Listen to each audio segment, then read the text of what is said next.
देखिए, एजेंसी का दोबारा समन आया। मैं हैरान था क्योंकि जिस विषय में मुझे बुलाया है इसके सवाल ऑलरेडी हमने 2019 में दिए हैं। सबको याद है कि मैं 2019 में 2 ECR में गया था, समन काफ़ी मिले थे, 15 बारी गया हूं और 10-10 घंटे बैठा, 23,000 डॉक्यूमेंट दे दिए। एजेंसियों ने रेड वगैरह किया, जो भी करना था। उस टाइम मुझे याद है कि दिसंबर 7 को 2018 में राजस्थान में इलेक्शन था, तो उस टाइम भी मेरे दफ्तर में रेड किया। बिल्कुल टाइमिंग बहुत ऐसा था। और फिर 2019 में जनरल इलेक्शन था, उस टाइम मेरे को वहां बुलाया और जो भी सवाल थे उसके सारे जितने भी इशू थे सारे मैंने जवाब दिए। अब फिर से मुझे समन किया गया है और उसी विषय में जो मेरे को समझ नहीं है, 7 साल बाद है।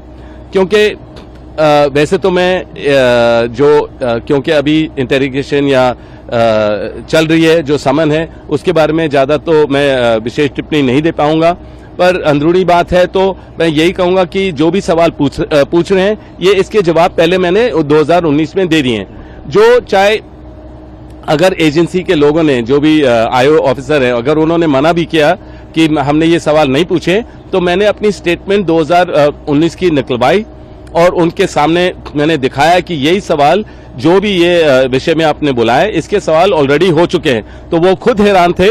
और मैं यही कहूंगा कि एजेंसियों का दुरुपयोग हो रहा है। क्योंकि देखिए, मैं अभी अपने जन्मदिन से पहले 10 दिन के लिए लोगों की सेवा करता हूं हर रोज।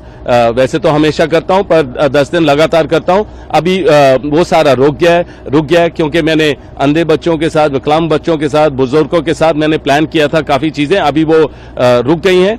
और जब भी कुछ भी अन्याय होता है देश में, मैं हमेशा उसके खिलाफ उठता हूं, चाहे ये सरकार कुछ भी करे या कितनी परेशानी करे।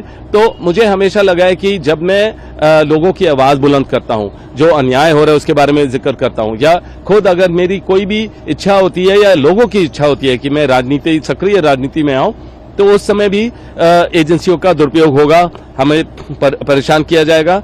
और मैं हैरान नहीं हूं कि उसी समय जिस दिन मुझे समन दिया या मैं एजेंसी पे गया हूं, उसी दिन राहुल और सोनिया जी को चार्जशीट किया गया है। तो ये इनका प्रचार करने का तरीका है सरकार का कि बीजेपी की एजेंसियों को गलत इस्तेमाल किया जाए और प्रेशर डाला जाए।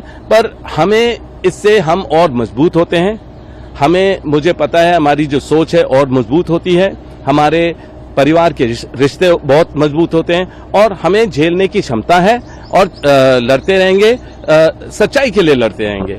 और मुझे पता है कि हर चीज स्पष्ट हो जाएगा, जितनी बारी भी भेजेंगे हर चीज स्पष्ट ऑलरेडी है, पर फिर भी मैं हर क्लियर तरीके से बोलता हूं। और मैं यही कहूंगा कि अभी जो कहीं भी अगर कोई भी उम्मीदवार होता है, एजेंसियों को भेजा जाता है, केस शुरू हो जाएंगे और जैसे ही वहां इलेक्शन खत्म होता है उनका पता ही नहीं चलता है, केस खत्म हो जाता है, हर चीज होता है। तो ये जो गलत हो रहा है, ये जनता का, मेरा जो अनुभव है जनता के साथ, वो हमेशा यही बोलते हैं कि एजेंसियों पर हमें भरोसा नहीं है। क्योंकि उनको जब भी कोई इलेक्शन होता है या कभी भी उनको किसी को गलत तरीके से दिखाना होता है, तो वही चीज दोबारा उनको तंग किया जाता है और एजेंसियों के द्वारा।